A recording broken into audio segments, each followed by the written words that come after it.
I've recently had an interesting conversation with a Muslim in the comment section of a video. I'll link to it over in the description box. It's interesting not because he said anything new, but because of his insistence that there was little culture and no education present within the Arab world before the rise of Islam. Of course, the way this entered into the conversation was with the usual ridiculous claim about so-called science in the Quran. Embryology specifically. And when I pointed out that Hippocrates and Galen had already described the same thing to a similar level of detail 1,000 years earlier, I got the expected response. Mohammed wasn't educated, he couldn't even read. And here's where I call bullshit. He may not have been able to read, I don't know, and frankly, it doesn't make any difference. I know the Muslims are for some reason very happy to claim that Mohammed was an uneducated hick with no culture, although their reasoning for this quite eludes me. But it is a fact that Mohammed was a merchant, and as such he must have had dealings with people from all over what was then the known world. It is also a fact that many places in the world, including the Arabic Peninsula, had great oral traditions at the time, and it isn't until within the last millennium or less that we've come to see the ability to read as a requirement for an education. And at the time, the ideas of Galen and Hippocrates were widespread, far beyond Greece. Throughout the entire Roman Empire, medicine was practiced by the standards set down by those two, among others. Mohammed was born in 570 CE.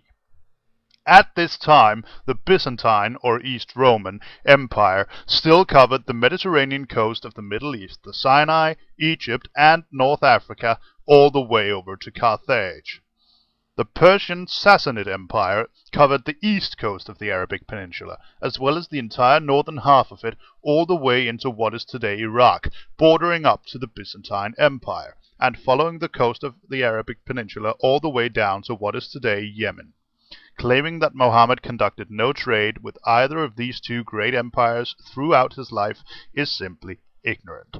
And claiming that he could not have gotten all these so-called scientific facts that he put in the Quran from the widespread knowledge available within these two empires, where we know for a fact that all this information was common knowledge, is just stupid.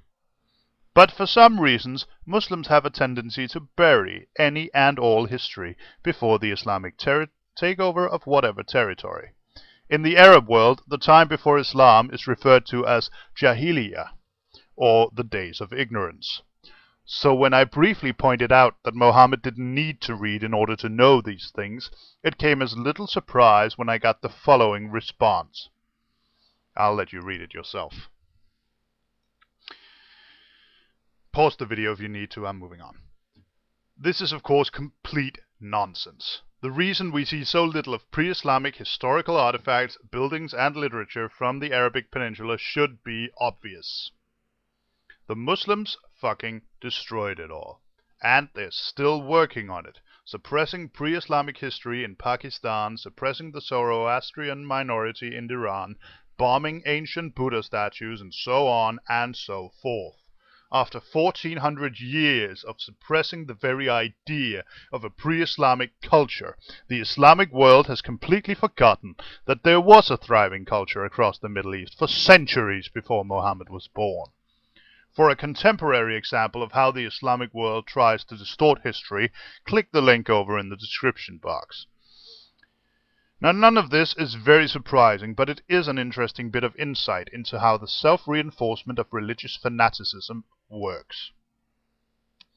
To continue the history lesson just a little further, by the year 650, Muslims had taken complete military control of the Arabic Peninsula and had driven the Byzantine Empire into what is today Turkey. In 651, the Sassanid Empire was completely destroyed, and most of it became part of the Islamic Caliphate. And yet Muslims claim that Islam has never been spread by the sword. Yeah, right. Oh well, that's enough history for today. Peace.